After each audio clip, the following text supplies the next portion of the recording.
নমস্কার। যুবসাথী প্রকল্পের একটা গুরুত্বপূর্ণ আপডেট। মার্চ মাসে টাকা ঢুকলেও এপ্রিল মাসের দ্বিতীয় কিস্তির টাকা অনেকের অ্যাকাউন্টে পৌঁছায়নি। আবার অনেকের অ্যাকাউন্টে সরাসরি মার্চ এবং এপ্রিল মাসের টাকা একসঙ্গে ঢুকেছে। আবার অনেকের মার্চ এবং এপ্রিল কোনো মাসেরই টাকা এখনও পর্যন্ত পাননি। আজকের ভিডিওটি খুবই গুরুত্বপূর্ণ। অনেকের ক্ষেত্রে লক্ষ্য করা গেছে যে মার্চ মাসের যুবসাথী প্রকল্পের যে টাকা একটি ব্যাংক অ্যাকাউন্টে জমা হয়েছিল, কিন্তু এপ্রিল মাসের টাকা অন্য একটা ব্যাংক অ্যাকাউন্টে ক্রেডিট হয়েছে। এতে ভয় পাওয়ার বা চিন্তার কোনো কারণ নেই। কেন এটি হচ্ছে, এর পেছনে কয়েকটি সম্ভাব্য কারণ হচ্ছে যে ডিবিটি লিঙ্ক অর্থাৎ ডাইরেক্ট বেনিফিট ট্রান্সফার। আধার নম্বরের সঙ্গে যে ব্যাংক অ্যাকাউন্টটি সর্বশেষ লিঙ্ক করা থাকে, অনেক সময় সেই অ্যাকাউন্টেই টাকা পাঠানো হয়। এবং একাধিক ব্যাংক অ্যাকাউন্ট, যদি কোনো উপভোক্তার একাধিক ব্যাংক অ্যাকাউন্ট থাকে তাহলে এনপিসিআই ম্যাপিং অনুযায়ী ভিন্ন অ্যাকাউন্টেও টাকা যেতে পারে। আবেদন করার সময় বা পরে ব্যাংক তথ্য সংশোধন করা হলে নতুন অ্যাকাউন্টে টাকা জমা হতে পারে।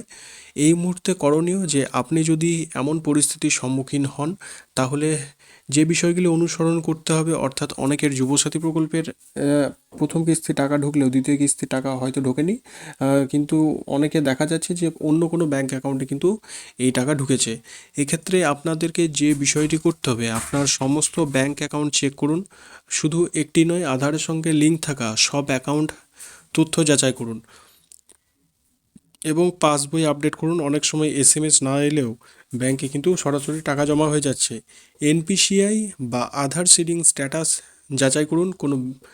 কোন ব্যাংক অ্যাকাউন্টটি ডিবিটির জন্য সক্রিয় আছে তা নিশ্চিত করুন।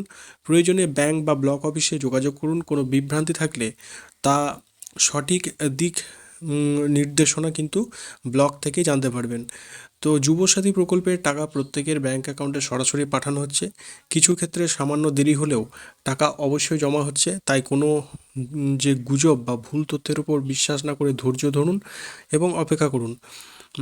যুবসাথী প্রকল্পের মার্চ মাসের টাকা অনেকের ঢোকেনি এবং এপ্রিল মাসের টাকাও এখনও পর্যন্ত ঢোকেনি।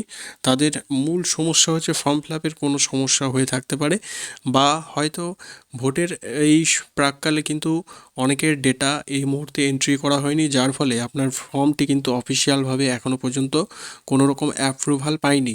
এই অ্যাপ্রুভাল না পাওয়ার কারণে আপনার যুবসাথী প্রকল্পের যে টাকা সেটি এখনও পর্যন্ত ব্যাংক অ্যাকাউন্টে পাওয়া যায়নি। তবে এখন অনেকের কাছে প্রশ্ন যে আদৌ কি এই যুবসাথী প্রকল্পের টাকা ঢুকবে কি না। ভোট মিটলেই পুনরায় রাজ্য সরকার ক্ষমতায় আসলে প্রত্যেকের ব্যাংক অ্যাকাউন্টে যুবসাথীর এই 1500 টাকা তারা কিন্তু প্রত্যেকের অ্যাকাউন্টে দেওয়ার যে প্রতিশ্রুতি সেটা দিয়েছেন।